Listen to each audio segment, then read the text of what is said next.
Hear ye, welcome ye to the Yeezy quest, the Kanye Welcome Yeezy. Welcome Yeezer. Hear Yeezy.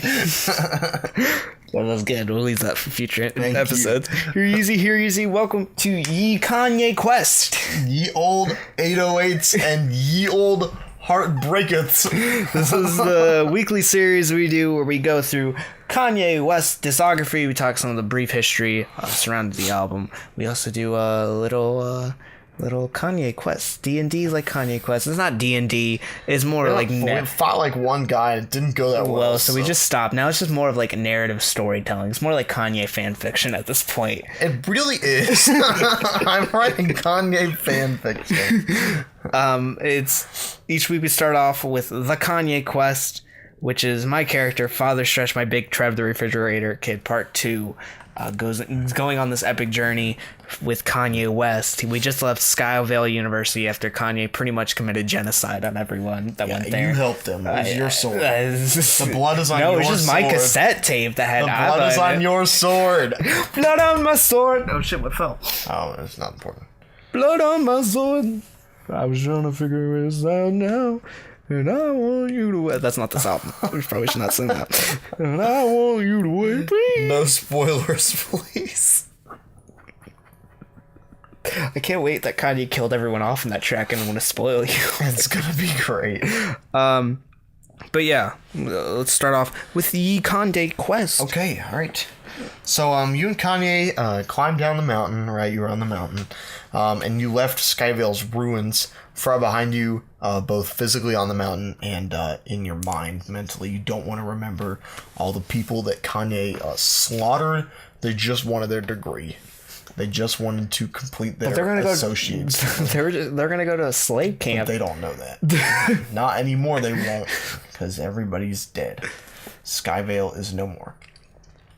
So you're walking, and day turns to night. You've been walking all day, and you find yourself in the thick of this really deep forest, and you kind of lose your way because it gets really dark. And Kanye says, "We should probably stop and camp out," but you don't really want to because it's a really scary forest, at night. And there are lots of potential dangers around you, and you can't find your way out. It's just a huge disappointment to you. And you cry out into the night and you say, "Oh, Lord, somebody please help us. Oh, Lordy. Oh, Lordy. You're over 40. Great. We need to find our way out." And Kanye just has this really sad look on his face, and he says, I think I know how to get us out of here. And he starts a fire, and he throws some of your provisions into the fire. And at first you're mad. You yell at him. You're like, "Kanye, what the heck? Why'd you do that?" But he says, "Shh, be still." And he begins to speak. And he brings his hands up through the fire and the ashes, and the sparks fly and tornado into the sky. And he says, "Oh, Mother, oh, great Donda, please hear us. We need to find our way out of this forest." And you hear no voice, only the wind sweeping through the forest. And the trees begin to light up with neon. The leaves begin to point you in the way out of the forest. And as the breeze blows through the leaves, you don't hear the normal rustling leaf sounds, but a more electronic type, almost like an 808. So Kanye thanks this mysterious figure, and you begin to follow him through this now electric musical forest, as he leads you through the trees and through the neon lit path, very somber and very gloomy feeling, and you just have a feeling that something's wrong. And as soon as you reach the other side of the forest safe and sound, Kanye reaches up again to the sky with one hand and says, "Thank you again, oh Mother," and you finally realize what has gone wrong. Kanye prayed to his mother, and she helped him find the way. This is a feelings episode. You make me get on the feels. That was good. I really enjoyed that. Thank you. You improved yourself. You actually surprised me this week. Thank you. Okay, so 808s and Heartbreaks is kind of Kanye switching up his style yet again from what he did from College Dropout to Late Registration, from what he did from Late Registration to College Dropout, switching up his style for completely something new. There's two major events that kind of like justified this transition, or at least transition in tone. The first one being like the kind of sad and really sudden death of Kanye's mom, Donda West, after having complications after having plastic surgery. I think knowing how close Kanye was to his mother and how much he supported him, you can tell how much that would have an effect on him, how close he was to his mother, how much his mother fought for him, and how it would affect him. And at the same time, a couple months later, he would break up with his fiance at the time, Alexis Pfeiffer, and end the relationship and their long-term relationship they had that began in 2002, shortly before College Dropout. And this would set off a cherry in events that would affect West. He would cancel his Glow in the Dark tour shortly thereafter. And this would mark the beginning of a new style of Kanye West. Something he was interested in using was minimal production, minimum sound, trying things out like auto-tune, which is a new thing done at the time. I think only people... the most notable person to use it at the time was T-Pain. At least I think the Mariah Carey was the person that inspired T-Pain to use it, because Mariah Carey used it in that track, I think. But T-Pain was the first notable user of auto-tune, at least in that style. And Kanye West followed suit, but doing it way grander and way much better than T-Pain used it, in my personal opinion. I think that Kanye used not T-Pain. T-Pain used auto-tune in a way that would improve his voice, and that was like that was like a part of him. Yeah. Almost. But I think Kanye's use of auto-tune in 808s stretched into that realm where we talked about how he uses Adam Levine or Chris Martin of Coldplay as instruments that work into his own music.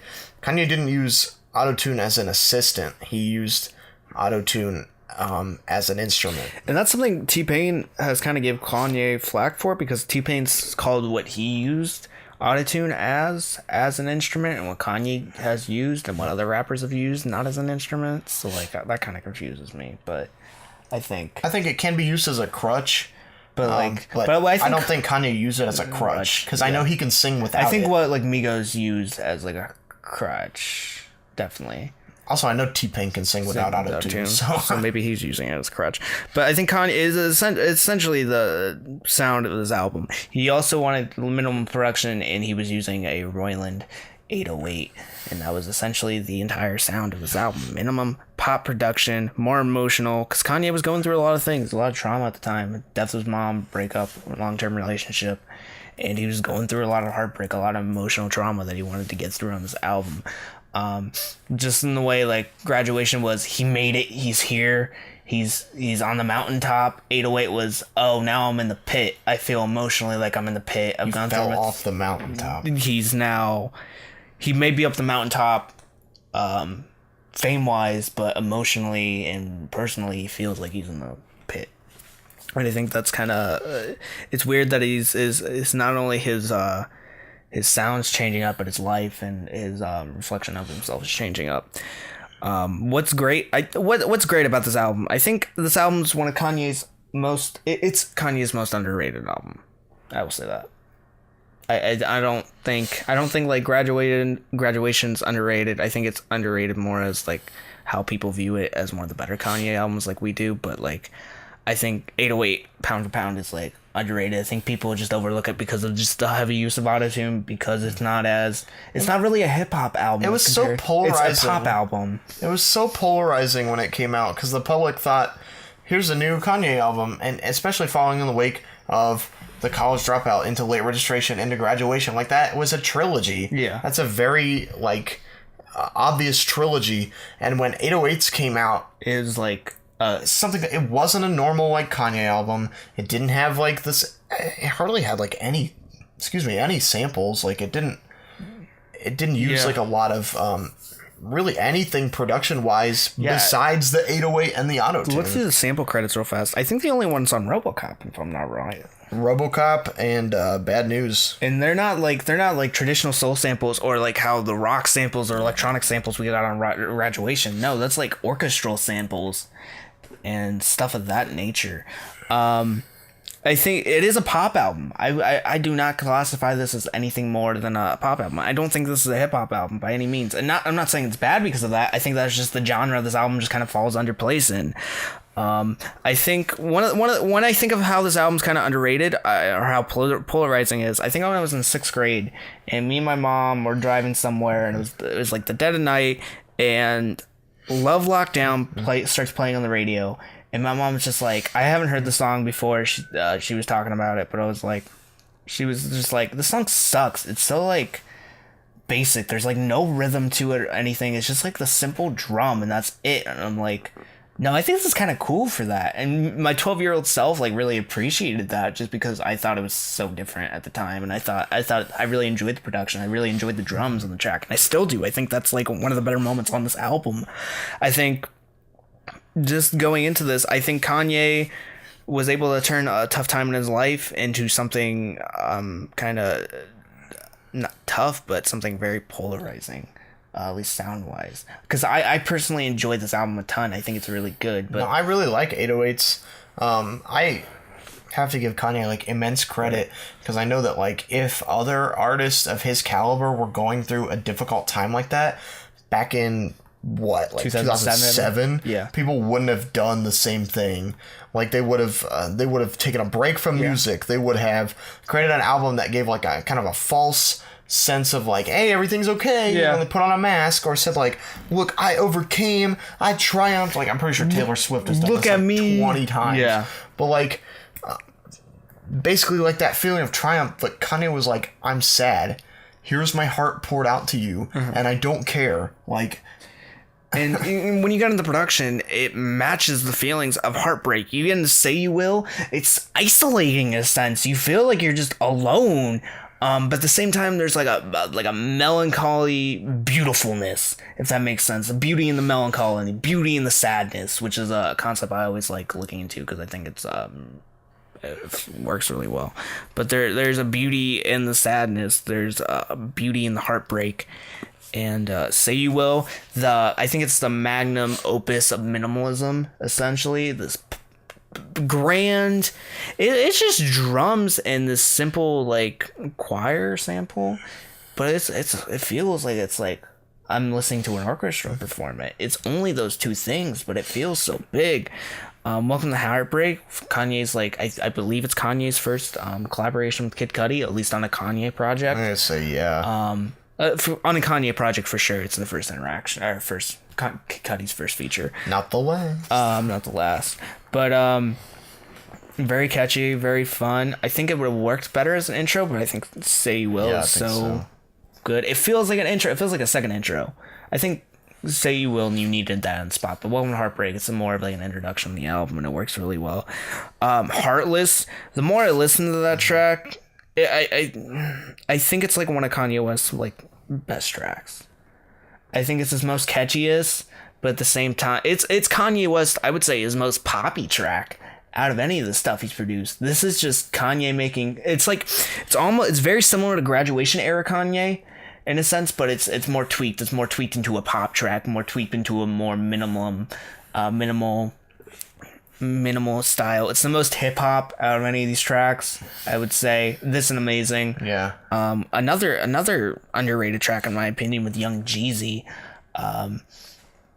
It's so catchy, so fun. Again, really minimal production, nothing, very catchy verses, very inspiring. But those are like, I think going to Love Lockdown, how minimal it is. But there's just moments of pure heartbreak on this. I think like moments like Street Nights, Say You Will, and Love Lockdown are moments of just like, in Coldest Winter, just moments of like pure heartbreak.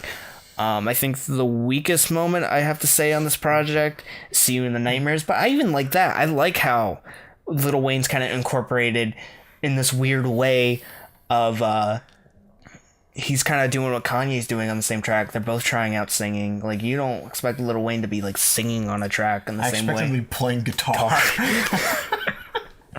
But I think it kind of works out, in my personal opinion. I know a lot of people don't care for that track because they think like Lil Wayne and Kanye are trying to outbest to each other to see who's like the worst singer. But like I think it works out well personally, and it's super catchy. It's such an earworm in my opinion. The track Robocop will go down as one of Kanye West's most cheesiest tracks, but I fucking love it. It's like bound to like 10 years earlier or like 5 years earlier, whenever Jesus came out. It's just a goofy, just stupid love track in a sense. He's telling this girl, why are you acting like a robot? Why are you having no emotion? Why are you doing this to me? But I like it. It's almost kind of like a breakup track in a sense, but I enjoy it. It's a goofy. It's Bound 2 before Bound 2 is the thing. That's what I say. It's just stupid. It's cheesy. Kanye at the ending with, ha ha, you kidding me? Ha ha, you kidding me? They're just so stupid. Like, he's just fucking around. He's trying to have fun. Like, and, at least you can still have fun. Yeah. And, Paranoid, catchiest, one of Kanye's, like, most catchiest songs that he ever made. Oh, yeah. Mr. Hudson on the hook. Fantastic. I like the version he performed live when he performed this album live, I think at the LA, what's the dome that they have? LA Dome? Thunderdome? No, yeah, the LA Thunderdome, that's what it is. But he performed this album live in its entirety, and he did Paranoid with Kid Cudi and Mr. Hudson, and I really like that version of it too, the live version that they performed. But it's super catchy. The hook's very out there. Kind of, I think it emancipates that kind of feeling of what Kanye was going through at the time of the relationship. And then finally, I think Pinocchio's Story is one of the most pointless Kanye tracks ever made. And a good thing it's a bonus track. That's all I'm going to say. Because I just think it's mixed terribly. It's just a gritty live track. It's so stupid. This is why, like, I think people, like, whenever people call Kanye dumb, I think of this track. It's just stupid. Wise man say, and he compares himself to Pinocchio, but I just think it's stupid. This is like my least favorite Kanye track, and it's just a bonus track. It's a live performance, live from It doesn't count. It doesn't count, but it's live from the Thunderdome. Live from the Thunderdome, but it's like my least favorite. It just seems completely stupid, and I'm gonna leave it at that. I don't have anything else to say this album. It's a Kanye's minimalist pop opus in a sense, and tracks like Say You Will and Coldest Winter and Love Lockdown give it that vibe. There's still hip hop tracks like Heartless, amazing, but this is a way more, I would say, introspective Kanye. It's not his most introspective that we see. I think actually his most introspective is honestly on Life of Pablo, but which will feature events. But I don't like the biggest problem with my album is this album is I on a Kanye scale I just don't know where to put it between some other albums, because I don't know if it's better than Late Registration, even though I like it a lot. I think it is. I just don't. It's definitely, I will not put it above College Dropout by any means. It's hard to say it's underrated and then not be able to rate it as highly. Because I think it's definitely better than, I think we could probably put it up with Late Registration, that'd be fine. But I do not think it's better than College Dropout or Graduation. So I think what we're gonna do is the current ranking is because I think this 808 split timeline. The one where Kanye's mom didn't die. Yes. Okay. And then he made what would Kanye make? The Life of Donda. He made it's called 808s and I Love No, he Life. made the Child Rubber Soldier album. Oh. Yeah, that's a split off. Finally. Yeah, that's what happened when Dino was dead. But I think the reason we're gonna put this above and it definitely is better than the mixtapes. I'm gonna give it because it's a full project. I think any of the albums are gonna be better than the mixtapes because they're not compilation projects. Yeah. But I think the reason I'm gonna put it above Late Registration is that it is Kanye going for a new sound, and Late Registration, I feel like why we can't rate it as highly is because it essentially was redoing College Dropout in a sense, and it did a good job of redoing College Dropout on a grander scale, but it isn't, I feel like, the material on that as raw as the material on College Dropout, and it isn't a new Kanye like we saw in Graduation, and it isn't as emotionally poignant as 808 Heartbreaks. It's not super far out there. It's not trying to be something new. It's not trying to be something different like this one is.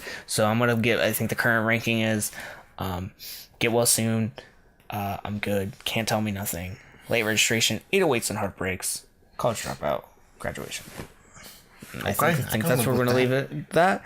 And until next time, guys, have a Yeezy day. Easy day. If you see Yeezy in the streets, tell him Vincent. Give him Yeezy's best. Give him Vincent's best. I made Give him Kanye his own best. Give him his own best. He'll be like, what are you doing? You're breaking the space-time continuum here. We're all gonna go down. We're gonna go to the second timeline where I made the China Rebel Soldier album. Have a Yeezy day. Have a Yeezy day.